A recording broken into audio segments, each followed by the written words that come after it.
My last guest of the evening is a hip hop artist out of Lexington, Kentucky. He's had a busy year. Put out Tomorrow Today with Barty Badag. Debut a new monthly hip hop show called Lex State of Mind. And he's got new music on the way entering 2017. I'm joined with the homie, Cobb Ransomm, right here, right now. What's going on, man? Hey, what's up, Kenny? How's it going, man? It's going good, man. Just chilling. Just actually got done preparing some stuff. Music I'm planning to record starting tomorrow, so it's all good, man. Life's good. Thank you so much for taking the time and joining me, man. It's been a long time coming, you Yeah, know, absolutely. Thank and you. so the first time I seen you perform was at the last Brown Sugar event hosted by Divine Karama. It was at Al's Bar, Yup. and you recently put out your double disc record, Yeah. and you play a couple of tracks on there, and I dig the tunes.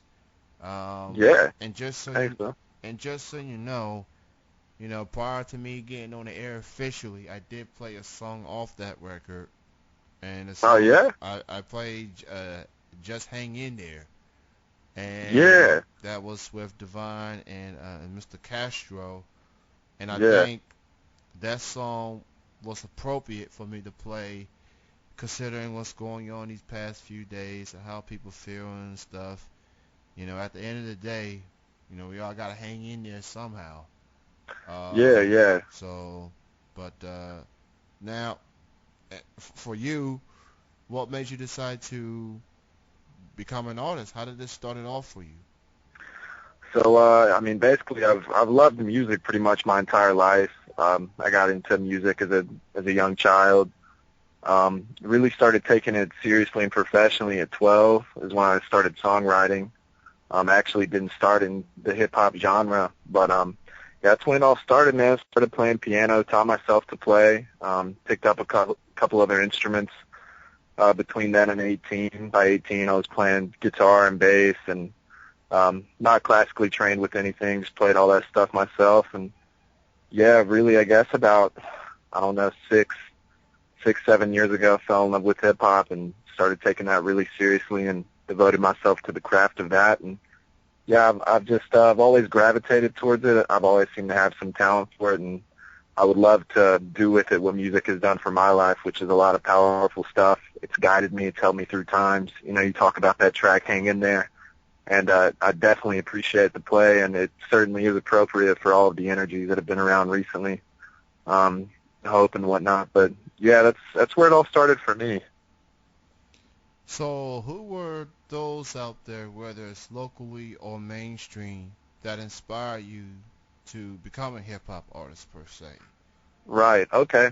Well, I think as far as mainstream, the biggest one in particular was definitely Kendrick Lamar. There was a huge turning point for me near the end of high school. I was going through some just really depressing times and ran into a track of his in particular, which I feel like saved my life.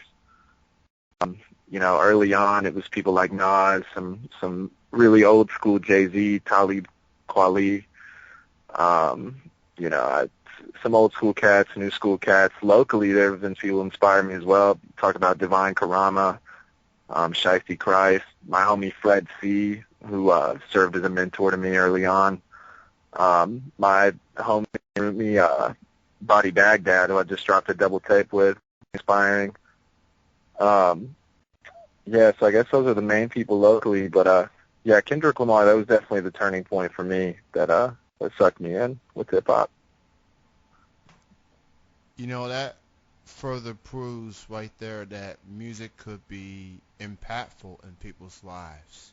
It could Yeah, it could definitely be a lifesaver. I guess it depends where you are at a particular moment and what do you need in order to dig yourself out of the hole that makes you want to get into that studio and write yeah, that line and write that verse and put the song out and people vibing off of it. And there's not that much. There's a lot of talented local hip hop artists out there, Yeah, such absolutely. as yourself and Bad Dag. You got a Fred C.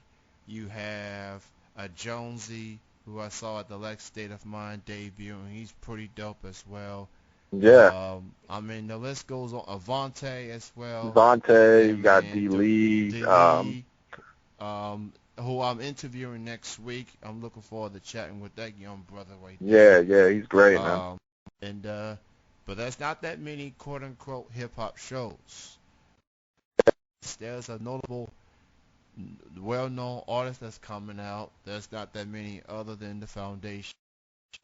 You have just debuted a new hip hop show called like State of Mind. Right, So, what was the process like for you leading up into putting out your own show? right. So I moved back. I'm from Lexington. I moved back to Lexington right when I turned 18, which was about 4 years ago. And that's when I started to, engage the scene and get familiar with everything. And at first it was very exciting. I definitely, I got to give a lot of credit to the foundation for allowing me a platform to practice and network, and even stuff like Divine Karama's Brown Sugar down at Al's Bar.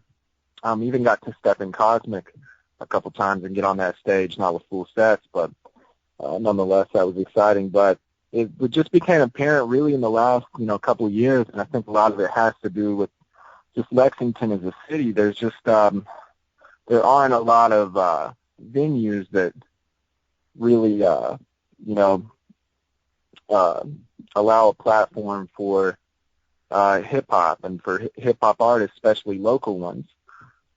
So basically, I just wanted to, and especially with Brown Sugar leaving recently, the city just felt kind of dry and felt kind of empty. And I've been lucky to meet some very talented young people that I know that I've become friends with. I've collaborated with on mixtapes that I plan to collaborate with in the future. And I just thought, it'd be great and it would actually be exciting and it'd be a good learning experience for me to, try and throw together my own showcase, throw together my own show, maybe set the bar a little higher, as far as caliber goes with talent.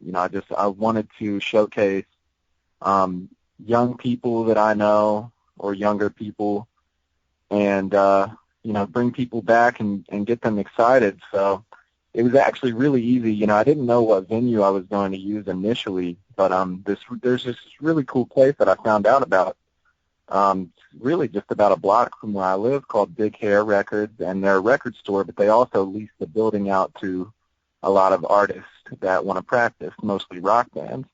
And I know some people in some rock bands too, so I became familiar with that place just through word of mouth and talking to people that knew the young. And it was extremely simple, just gave them a call. They don't really have a lot of hip-hop activity in that place, so mostly they do rock shows on the weekends, but Fridays they typically leave vacant for hip-hop acts. So it was pretty easy. They were super cool people. They cut us a great deal. We set it up, kind of just ran the first one as an experiment, put on some people that I know, and it turned out great, man. It was a great show, a lot of good energy, and I'd like to keep pushing it monthly and just bring people back, try and get people more familiar with the local talent that we have here. Because I am very confident that some of the stuff we got going on here could be something really special. And yeah, I guess that was it.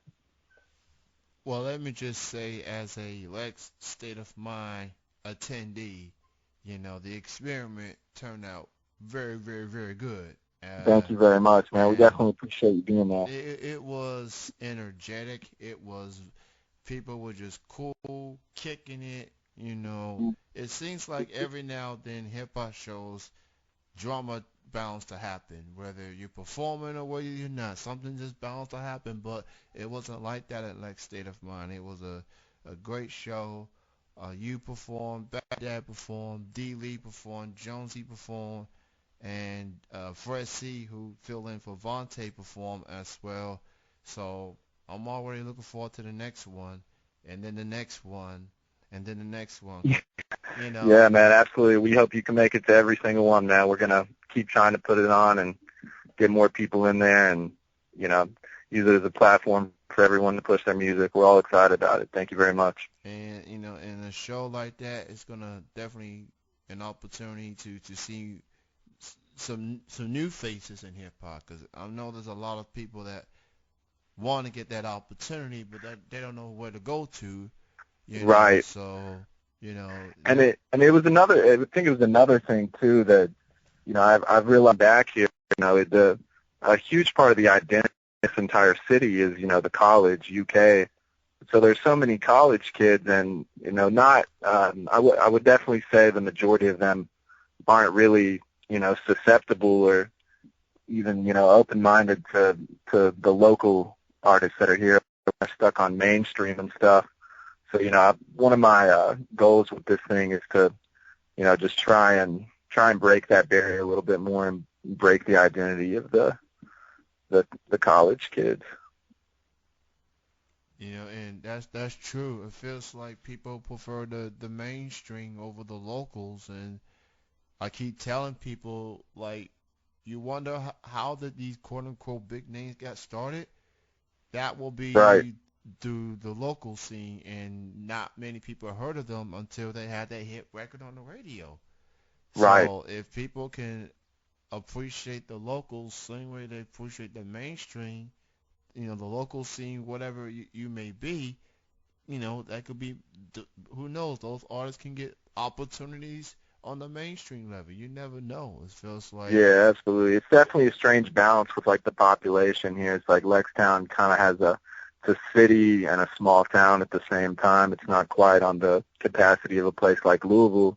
So I feel like even though they've got, you know, a lot of college kids there, it's just almost a better dynamic for for people to pop off there, especially as of late. You see what happens with people like Bryson Tiller. But yeah, no, there's definitely some great music here, man. I'm confident some people are gonna be heard at one point or another. absolutely true. Now, before we get into the last few minutes here, so let's talk about music you got coming up. But before we get to that, we mentioned Barty Baghdad on numerous occasions. Right, He's your room. Not only he's a fellow artist, but he's your roommate, and you and him put out a collaboration project called Tomorrow Today. right. And there was a show that y'all did. I think it was put together by Walter Clay and Company, Yeah, and a couple other artists. Y'all performed like the entire album. That was before the album even came out. right. So what was it like to put out Tomorrow Today? That's definitely one of my favorite local hip hop albums, projects of the year, hands Yeah, down. yeah. Thank you so much, man. It was a beautiful experience. You know, we've been friends, you know, for a couple of years now. We actually met at the foundation, and he just lived down the street. And you know, eventually, I guess he's lived here for a year now, so he moved in with me, and we've been roommates. But you know, we both had this desire to just create some sort of collaborative effort with someone.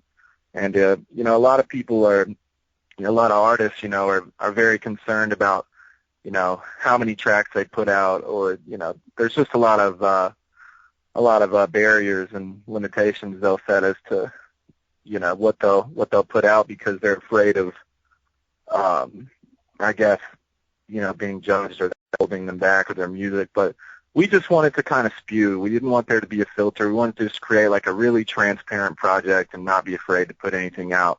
And we wrote most of the project, you know, lyrically actually in like 2 months. Like a lot of the tracks, it's only a 9-song project, but a lot of the songs we just wrote like in one night in just like this day's session. So it was really cool how it came together. It definitely has some of my favorite pieces that I've written on there. Body Baghdad has some beautiful lyrics on that. But yeah, getting to do that project and doing it live especially, we brought in some great features. Dariana Logan, who goes by Anonymous, absolutely killed it on Memory Shatter. Got Fred C. and D. Lee back on there. Really close friend Chuck C. And we've got T.J. Malik as well. And yeah, man, it was a lot of fun. We got some great music out of it. Especially a shout out to Mr. Malik. I was at Yeah, the show last week, last yeah, Saturday, me too. That West and Six. Yeah, and he was the last performer, and that was actually the second time I see him perform. The first time was at a foundation show. He's from Louisville originally, and I'm like, where did this guy came from? Yeah, he's got pipes, man. He's Yeah, I super mean, talented. so you got new music on the way. Talk about it, and do you have a name for the mixtape and your next full-length album as of yet? Yeah, absolutely. So tomorrow I'm recording for my mixtape. It's called Replay. It's going to be about 30 songs. It's going to be steep. I included some features. Just some more bars and out. A lot of songs I'm really proud of that I've just written over the last year following my debut tape from last year. So I'm aiming to release that in February, Replay, and I'm actually going to have the first single out probably before the end of the month. We're bringing Dariana Logan back on that, so I'm really excited about that track. And then after that, man, I actually compose music, so I make beats too. I have a producer, a family member of mine actually lives down in Nashville. So we've been making beats for years, and I've been blessed to get a lot of experience recording just from working with him since I was pretty young. But we've been working on this project that's all original music by me with some contributions from him. It's going to be my debut LP, so I got my next mixtape, and then at the end of next year, my first LP, and it's 20 tracks, all original music, all original lyrics, and yeah, it's going to be me. We're going to have some features on that as well, and it is called Don't Blink. And I'm super excited about that. Actually, I got to do the lead single at the show that you were at, Four Knives, Yeah. that's going to have Fred C on it, so yeah, man, that's what I got coming. I've got some stuff even planned after that, but those are the ones that are most imminent that have my focus at this time. So for more info on Cobb Ransomm, you can check him out on SoundCloud. You can listen to his solo work, his debut record, and he's also there with Body Bad Dad. They got a SoundCloud page together with the Tamal Today record. Just look up Cobb Ransomm. That's with two B's, by the way, and go listen to the album. You can stream it for free. Something to listen to until his next records are out, and be on the lookout for the second Lex State of Mind coming soon. Keep an eye on the Facebook for more details on that. Great chatting with you, Cobb Ransomm. Hey, you too, man. Thank you so much. You can continue success, and I'll see you when I see you. All right, man. Take it easy. Take it easy, Thank man. you.